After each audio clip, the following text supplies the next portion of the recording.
Il peut y avoir des manifestations, mais je pense qu'Emmanuel Macron doit aller jusqu'au bout sur cette question de la PMA pour les couples de femmes et les femmes célibataires, que c'est une position sur laquelle il sera appuyé par le corps médical et ça compte, parce qu'il y a des éléments scientifiques, que les comités de bioéthique l'ont dit également. Après, il y a des opinions religieuses qui peuvent s'exprimer, mais il se trouve que la France est un pays laïque.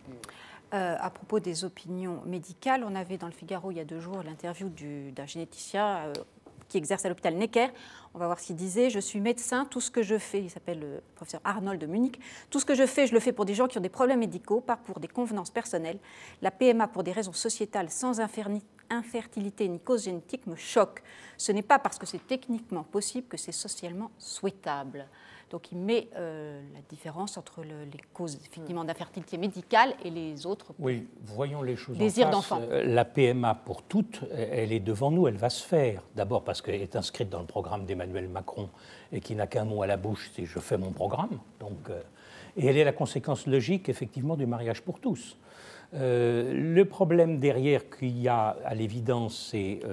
Emmanuel Macron l'avait dit à propos du mariage pour tous, on a humilié, on a divisé exagérément le pays, on a humilié les opposants au mariage pour tous. Donc comment on n'humilie pas quand on fait la PMA pour toutes? Deuxième chose, la GPA, elle est en filigrane derrière, parce que ça crée une inégalité entre les couples homosexuels femmes et les couples homosexuels hommes. Avant le mariage pour tous, on disait ça passera comme une lettre à la poste, ça ira très bien.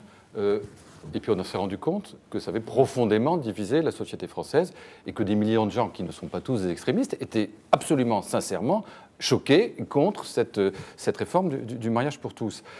Je crois qu'en fait, souterrainement, c'est la même chose qui est en train de se passer. On a vu aujourd'hui, effectivement, la partie Manif pour tous, catholique, qui s'est mobilisée, très présente et très unie. C'est-à-dire que les paroisses ont appelé leurs fidèles à prendre position sur le truc Internet en disant « répondez », etc.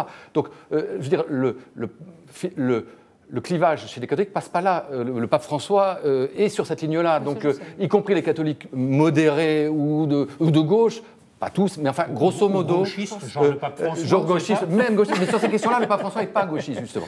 Mais bon, donc c'est... Bon, mais il y a ceux-là et ceux-là, on les a vus. Mais il faut regarder que souterrainement, si on regarde bien, ça va bien au-delà des catholiques, les réticences. Sylviane Agacinski, c'est pas parce qu'elle est catholique qu'elle est plus que réservée. Jacques Testard, le père du bébé éprouvette, c'est pas parce qu'il est catholique. Michel Onfray, c'est pas parce qu'il est catholique. Charlie Hebdo, qui a fait un numéro contre PMA et GPA, c'est pas parce qu'ils sont catholiques. Il y a les catholiques, il y a toute une partie de l'opinion qui est contre la marchandisation du corps, donc ça c'est la frange anticapitaliste, antilibérale. Il y a ceux qui sont contre la déshumanisation, et ça c'est plutôt Sylviane Agacinski, Testard, etc.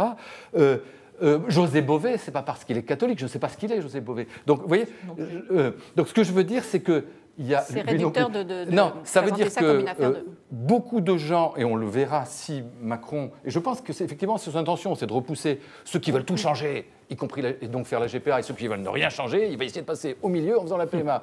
Mais je pense que ça va être moins simple que ceux qui croient, pour toutes ces raisons-là.